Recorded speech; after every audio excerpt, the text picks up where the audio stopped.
은혜 말씀을 나누겠습니다.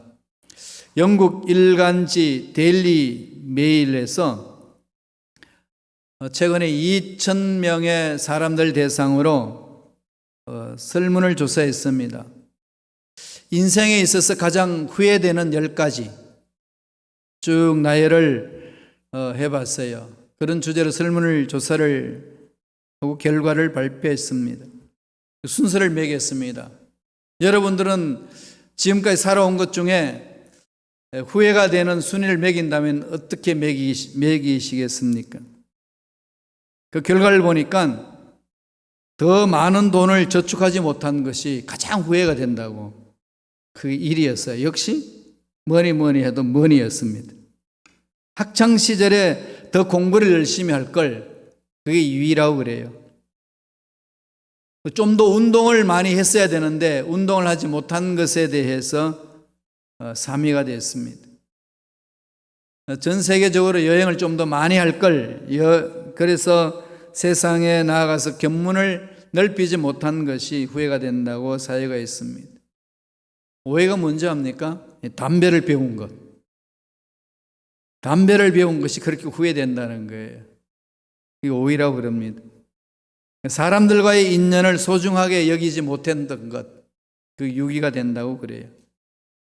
젊은 시절부터 더 건강을 조심하지 못한 것, 그게 7위고, 부모님이 돌아가시기 전에 효도하지 못한 것이 8위였고, 추억 등의 경험을 사진으로 좀 기록물로 남기지 못한 것이 후회가 된다 9위였습니다.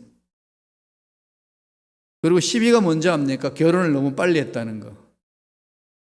그게 후회가 된대. 여러분은 어떠세요?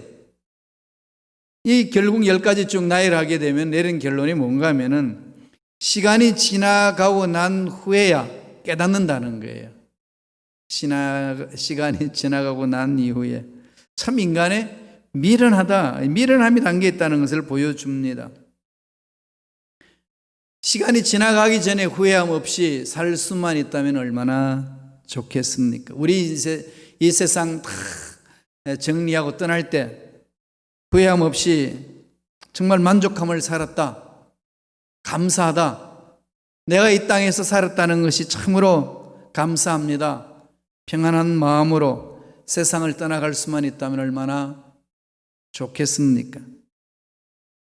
후회 없는 인생 어떻게 살아야 될까요? 후회 없는 인생의 모델 오늘 말씀에서 보여줍니다. 사도 바울은 그렇게 고백합니다. 어떤 삶을 살았다고 고백하나요?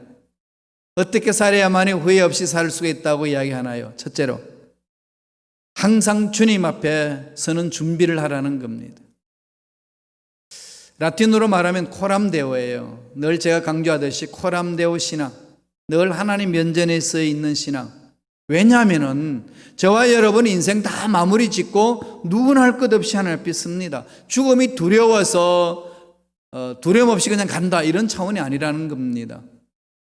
어느 누구든지 죽음을 멀리할 수 없잖아요. 죽음은 가까이 있습니다. 죽음으로 끝나는 인생이 아니라 저와 여러분들은 죽고 난 이후에 만나야 될 분이 계십니다. 그분 꼭 만나야 합니다. 나 만날 필요가 없어. 내 머릿속에, 내 기억 속에, 내 존재 앞에 그분은 필요 없는 거야. 아무리 부정해도 만나야 합니다. 그게 인간의 실존이에요. 우주 만물을 창조하시고 우리가 생명을 주신 그분을 만나야 하거든요. 그분을 잘 만나기 위해서는 어떻게 만나야 될까요? 살아있는 동안에 만나야 되는 거죠. 살아있는 동안에. 그래서 그분 앞에 내가 살아있는 동안에 그분을 만나야 내 삶을 조정할 수 있습니다. 조율할 수 있어요. 잘못된 것 고치고 잘한 것 더 잘하게 하고, 그래야 후회 없는 인생으로 마무리를 지을 수 있다는 거지요. 그런 신앙이 무슨 신앙이라고요? 코람데오 신앙, 하나님 면전에 서는 신앙. 그러므로 항상 후회 없는 인생을 살기 위해서는 늘 만판의 색이라는 거죠. 주님 앞에서는 준비를 하라는 겁니다. 바울이 그걸 말하고 있어요. 디모데후서 4장 6절입니다. 다 같이 읽겠습니다. 전제와 같이 내가 벌써 부어지고 나의 떠날 시간이 가까웠도다. 바울이 에베소 교회에 목회하고 있는 영적인 아들, 제자 디모데를 에베소 교회에 파견하고 그 목회할 때에 목회 서신으로 준 편지가 디모데 전후서입니다. 순교하기 직전에 쓴 책이 디모데 전후서예요. 여기에서 오늘 4장 6절에 보면 전제와 같이, 전제라고 그러죠. 전제. 이게 뭘까요? 기름으로 드리는 제사. 기름으로 드리는 제사. 제물을 다 태우고 나서 제물이 없어질 때 막 탄내가 나고 진동하잖아요. 그때에 올리브 기름을 또는 포도주를 이렇게 부어서 거기에서 제물을 다 태워버립니다. 다 태워버리는 거죠. 그래서 그 향이 아주 아름답게 올라갑니다. 전제라는 것은 제사를 지낼 때 마지막에 붓는 기름의 제사를 말합니다. 이제 제사가 마무리됐다는 거죠. 전제와 같이, 이 말은 제사가 마무리되어진 것처럼 벌써 부어지고 나의 떠날 시간이 가까웠다. 내 인생이 이제 마무리 짓고 하나님 앞에 가까이 왔다. 그 이야기를 하는 것이죠. 이것은 실질적으로 이제 순교당해야 될 그쯤에 감지하고 마지막으로 디모데에게 준 편지입니다. 이것은 사도 바울이 하나님 앞에 가까이 가는 그 삶을 하나님의 은혜로 기록한 말씀이지만은 저와 여러분도 동일하다는 얘기예요. 누구나 할 것 없이 태어났다는 자체는 이미 하나님 앞에 가까이 가고 있는 것을 말합니다. 언제 갈는지는 하나님이 정하시기 때문에 아무도 모르지만은 우리가 알 수 있는 정확한 것은 언제나 하나님 앞에 가까이 갈 준비가 되어 있다는 겁니다. 그러한 삶을 살기 위해서는 어떻게, 하나님이 기뻐하시는 삶을 살기 위해서는, 후회 없는 삶을 살기 위해서는 어떻게 해야 될까요? 하나님께 늘 물어봐야 되는 거죠. 직장 생활도 물어보고, 사업도 물어보고, 자기가 삶을 즐기는 것도 물어보고, 우주 만물을 창조하신 하나님 넉넉하시잖아요. 풍성하시지 않습니까? 내 생각으로 하나님 이럴 것이다 판단하지 마시고, 이 문제에 대해서 하나님 분명히 이렇게 말할 거야, 그렇게 생각하지 마세요. 그냥 그대로 그냥 하나님 앞에 내려놓고 물어보세요. 그런 훈련을 자꾸 하셔야 됩니다. 하나님은 날마다 새롭게 만나주시는 분이기 때문에 묻고 또 묻는 자에게 대답을 하시거든요.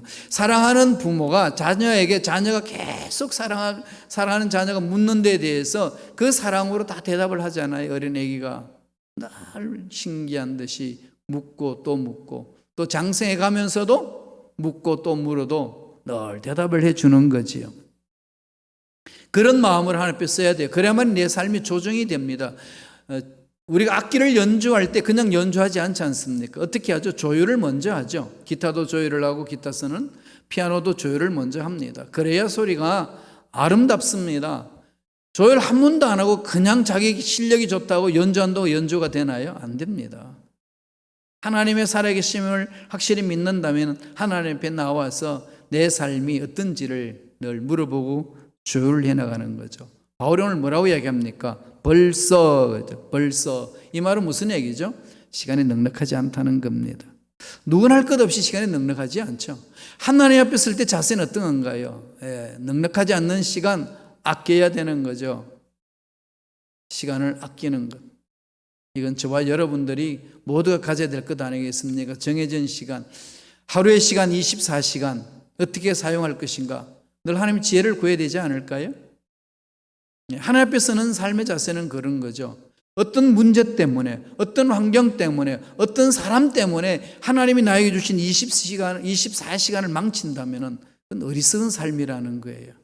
누구 때문이 아니라 하나님 앞에 서서 주신 시간, 어떤 문제가 있든지 하나님 이 시간을 어떻게 활용해야 합니까? 묻는 거지요.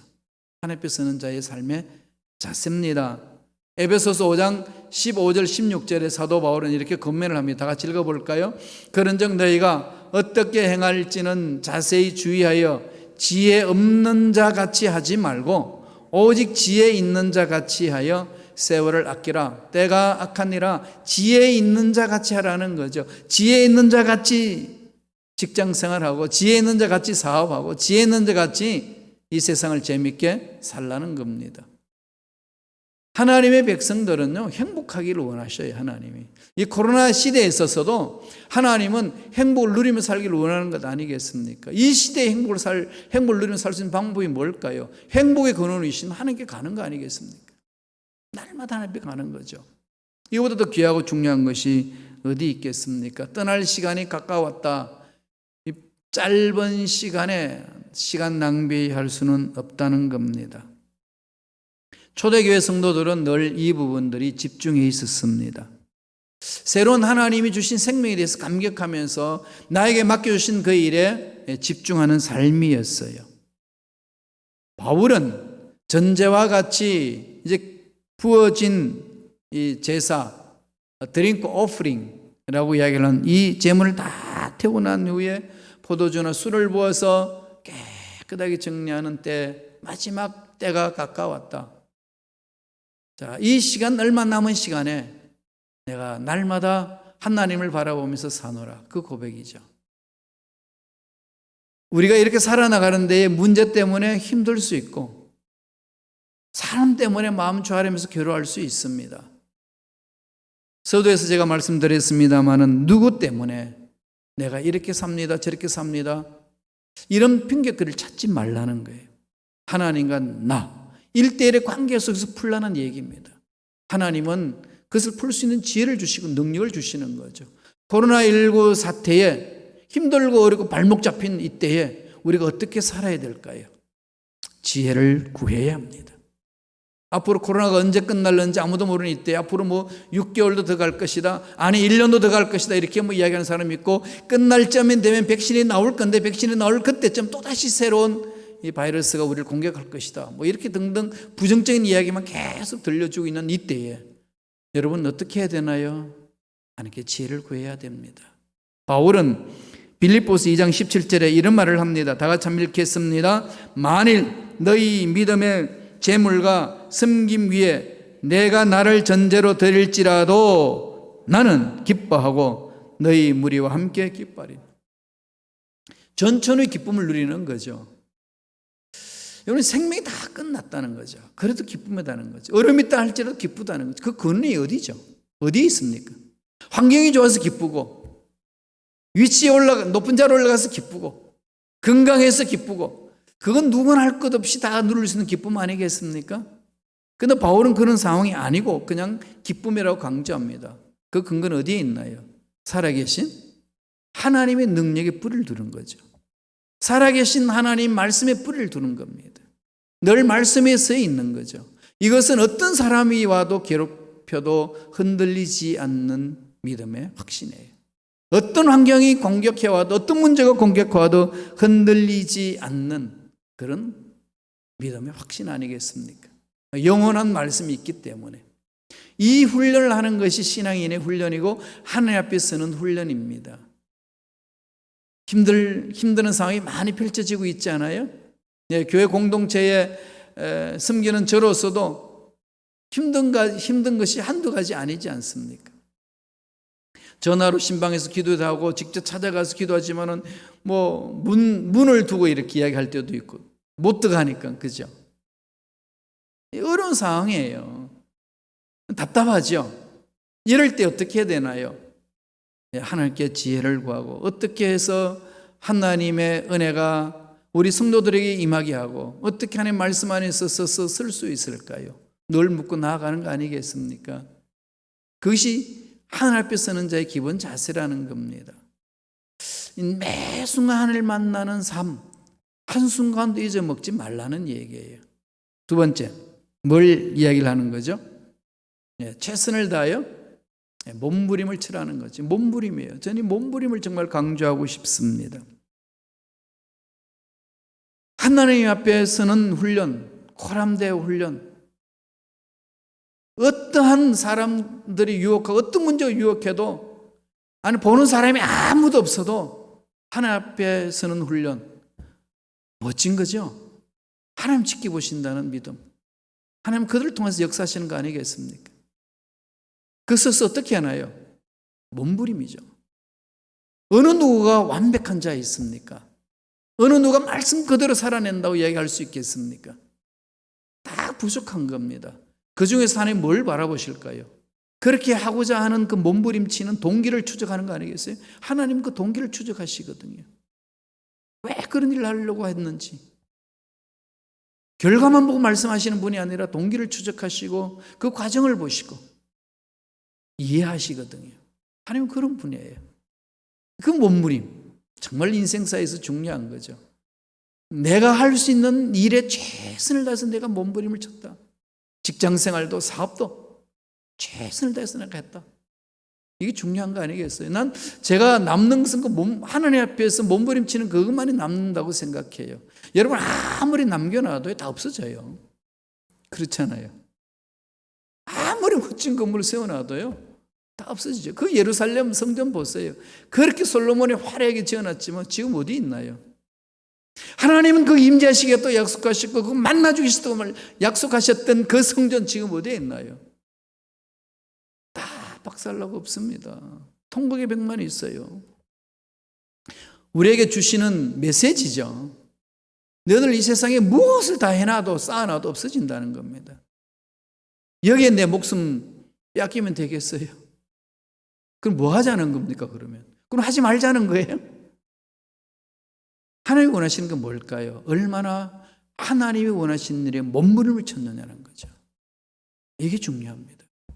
얼마나 하나님의 명령에 순종하고자 몸부림 쳤느냐는 겁니다. 그만이 남습니다. 하나님 뜻대로 살고자 하는 몸부림. 바울은요 이렇게 고백합니다. 디모데후서 4장 7절에 다 같이 한 목소리를 겠습니다. 나는 선한 싸움을 싸우고 나의 달려갈 길을 마치고 믿음을 지켰으니. 선한 싸움을 싸우고 달려갈 길을 마쳤다는 거죠. 이렇게 고백할 수만 있다면 얼마나 멋지겠어요. 나 달려갈 길 다 갔다. 선한 싸움을 싸웠다는 거죠.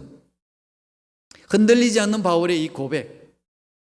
세상적으로 보면은 바울이 남긴 게 뭐가 있나요? 뭐 정치적으로, 뭐 사회적으로 뭘 얼마나 위대한 일을 남겼습니까? 근데 하나님이 이 바울의 삶을 보고 칭찬하고 하나님이 예배하신 노란 볼 부어주신 건 뭘까요? 하나님과의 만남이죠. 하나님의 몸부림치는 그 삶 아니겠습니까? 이게요, 자기가 다 이루었다고 고백하는 거예요. 싸웠다! 완료형으로 이야기를 하고 있고요. 마쳤다! 완료형으로 이야기하고 있고요. 지켰다! 다 완료했다는 얘기입니다. 지금 우리의 삶 어떻게 살아오셨고 지금 어떻게 살고 계시고 앞으로 어떻게 살기로 계획하고 계시나요? 후회 없는 인생 어떻게 하셔야 될까요? 과거의 삶이 너무 후회스럽다. 그런 삶이 되었단다 할지라도 지금 여기에서 어떤 삶을 결단해야 할까요? 바울처럼 달려갈 길을 다 가겠습니다. 그거 아니겠어요? 여러분 잘 아시는 사람 있죠? 버나드 쇼라는 사람. 이분이요 묘비에 이 묘비를 꼭 남겨달라고 부탁을 하고 갔어요. 그 묘비에 뭐라고 기록된 거 다 아시죠? 우물쭈물 하다가 내가 이렇게 될 줄 알았다. 버나드 쇼의 묘비명이에요. 여러분은 어떤 묘비명을 생기시겠습니까? 설마 했는데 이렇게 왔네 이러시겠어요? 나는 달려갈 길 다 갔습니다. 참 세상 사는 동안에 참 멋지게 살아냈습니다. 그런 삶을 선포하며 가시겠습니까? 코로나19 때문에 하나님 발목 잡혀서 아무것도 못하게 했어요. 이런 걸 새기시겠습니까? 하나님은 살아계십니다. 우리는 지혜가 필요한 거죠. 선한 싸움, 달려갈 길을 마치고 믿음을 지켰다는 것. 이건 자신을 돌아볼 때에 최고로 고백할 수 있는 멋진 말 아니겠습니까? 바울은 인생을 종종 경주에 비유합니다. 경주에 비유하는 거죠. 선한 싸움이 뭘까요? 아무데나 싸워서 이기는 걸 선한 싸움일까요? 선한 싸움은 하나님이 싸우러 갈 때 싸우는 것에 최선을 다하는 싸움 아니겠습니까? 우리의 싸움은 혈과 육에 대한 것이 아니라 교회 공동체 신앙생활을 하면서 나하고 맞지 않는 사람 싸워가지고 그 사람 이겼다고 선한 싸움입니까? 이거 어떠세요? 멸류관이 있겠어요? 나의 적들 다 차단하고 그냥 내 맞는 사람끼리만 있다. 그게 선한 싸움인가요? 아니죠. 선한 싸움은 하나님의 명령에 순종하는 싸움 아니겠습니까? 이 세상에서 가장 멍청한 사람이 누구냐고 물었더니 마누라하고 싸워서 이겼다고 외치는 자라고 그래요. 쓸데없는데 그냥 그 시간 뺏겨서 이 정력을 낭비할 이유가 하나도 없다는 거죠. 분별을 정말 잘해야 됩니다. 우리의 싸움은 육체의 정력과 싸우는 거예요. 육체의 정력과 싸우는 싸움. 쓸데없는 것에 마음 다 뺏기는 거. 교회 공동체에서 내 뜻대로 이루어지지 않는다고 막 싸움질하는 거. 그게 그렇게 중요하나요? 다 놓고 갈 건데. 내려놓죠, 그죠? 교회 공동체에서 이렇게 막 소리가 시끄러우면요, 일단 스탑하는 게 좋아요. 스탑하고 기도하는 거죠. 하나님 뭐라고 말씀하시는지. 하나님 말씀하시거든요. 가정에서도 막 분란이 있으면 자녀들하고 일단 스탑. 엄마 아빠니까 말더라 그러지 마시고요. 일단 다 스탑하자. 믿음의 가정이라면 어떻게 하죠? 우리 하나님께 묻자. 하나님 뭐라고 그러시는지 물어보자. 사람들마다 가치관이 있어요. 엄마 아빠의 가치관이 있고 자녀들의 가치관이 있습니다. 여태까지는 어떻게 했습니까? 엄마 아빠가 말한다 들어. 이런 것이 강조했잖아요. 그죠? 네, 엄마 아빠니까 말 들어. 이것은 이 권위주의에 빠져버리게 합니다. 엄마 아빠니까 말 들으라는 말 하기 전에 엄마 아빠를 통해서 하나님이 원하시는 게 뭔지 우리 물어보자. 이게 정말 중요한 거거든요. 우리 이런 훈련을 너무 안 받았어요. 왜? 우리 부모님들로부터 그렇게 안 배워왔으니까. 공경이라는 단어는 뭘까요? 존중하는 거 아니겠어요? 어른으로서 존중해드리고 삶을 존중하고. 그 어른은 어떤 어른이죠? 하나님 앞에 말씀에 서는 어른.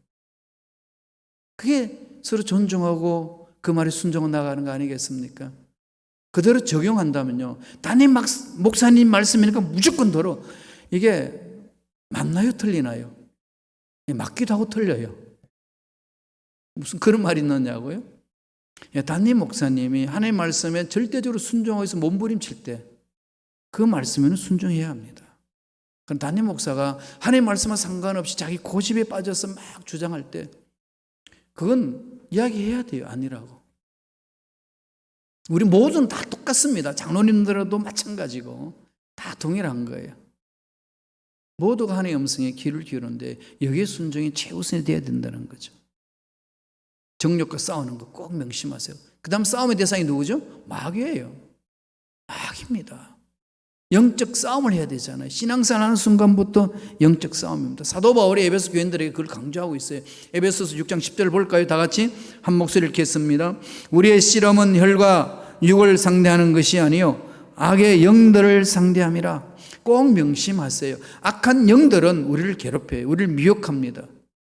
담임 목사를 미혹해가지고 공동체와 대항해서 싸울 수 있게 만들기도 합니다. 분별하셔야 돼요. 주의 일꾼들이 미혹한 영에 이끌려서 대항해서 싸우게 하는 거죠.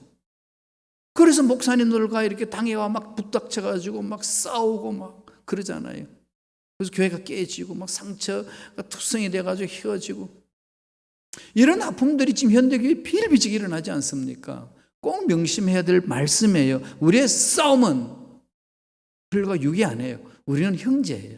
우리는 적이 아닙니다. 우리의 적은 우리를 미혹해 하는 악한 영들이에요. 그런데 영적 분별력을 가지셔야 됩니다. 사업을 방해하고 직장생활을 방해하고 자녀들 앞날을 방해하고 가정의 자녀들이 가정 공동체로 모이지 못하도록 미혹한 악한 영들이 장난치거든요. 영적으로 분별해서 그것을 끊어버리게 해야 됩니다. 이런 싸움을 제대로 해야 된다는 거죠. 그래야 모두가 올바로 설 수 있습니다. 그렇지 않으면 미혹돼서 넘어진다는 거죠. 특별히 지금 코로나19가 장기간 되게 되면 사람들이 막 조급해지고 불안하고 그 결과 짜증이 나고 우울해지고 막 이렇게 막 이 분노가 막 확산될 수 있거든요. 그러면 마음이 좁아집니다. 여유가 없어져요. 이러면 날카로워지는 거죠. 개인 관계도 날카로워지고, 가정에서도 날카로워질 수 있고, 직장 사업자도 날카로워지고, 교회 공동체 와서도 날카로워질 수 있습니다. 이럴 때 어떻게 하자고요? 하나님 면전에 서서 몸부림을 쳐야 됩니다. 우리의 싸움은 혈과 육이 아니라 영적 싸움이라는 것. 늘 마음판에 새겨야 됩니다. 마지막 세 번째로, 오늘 어떻게 권면하고 있습니까? 면류관을 바라보고 달려가라는 거죠. 면류관, 하나님이 나에게 주실 상. 이미 예수님이 다 승리하셨던 그 싸움을 싸우는데 그 믿음으로 가는 우리에게 하나님이 예비하신 면류관이 있습니다. 천국에 대한 소망이 있는 거죠. 천국 함부로 못 가잖아요, 여러분. 가고 싶어도 가나요? 하나님 부르셔야 가는 거지. 그럼요. 아무리 연세 드셔도요, 그냥 가고 싶어도 그냥 못 가요. 아무리 젊어도 하나님 오라고 그러면 가야 돼요. 그 천국에 대해서 여러분 두려워서 가나요? 다시 말하면 죽음이잖아요. 죽음 위에 가는 곳이잖아요. 그 죽음이 두려워서 그냥 벌벌 떠나요? 그리스도인들은 이 죽음에 대해서 당당하잖아요. 천국에 소망이 있는 자는 죽음을 극복하는 자들입니다. 부활의 신앙이 있는 자들은 죽음을 극복하는 자들 아니겠습니까? 물론 헤어짐에 대한 섭섭함으로 슬픔이 있죠. 그러나 그것은 영원한 슬픔도 아니고 절망도 아니고 잠깐 헤어짐에 대한 슬픔일 뿐입니다. 그것을 극복하는 거죠, 믿음으로. 그러니까 우리들은 날마다 이 세상에 후회 없는 삶을 살기 위해서는 최종 목표 지점을 봐야 됩니다. 면류관, 하나님 앞에 어떻게 설 것인가. 바울은 이것을 강조합니다. 디모데후서 4장 8절에 다 같이 한 목소리를 읽겠습니다. 이제후로는 나를 위하여 의의 면류관이 예비되었으므로 주 곧 의로우신 재판장이 그날에 내게 주실 것이며 내게만 아니라 주의 나타나심을 사모하는 모든 자에게도니라. 그렇게 말씀하죠. 이런 소망이 있으신가요? 이제 이후로는 나를 위하여 의의 면류관을 하나님이 예비해 두셨습니다. 난 그것을 바라보면 감격합니다. 이게 있으신가요? 네. 이게 있을 때까지 좀 몸부림칩시다. 말씀 안에서.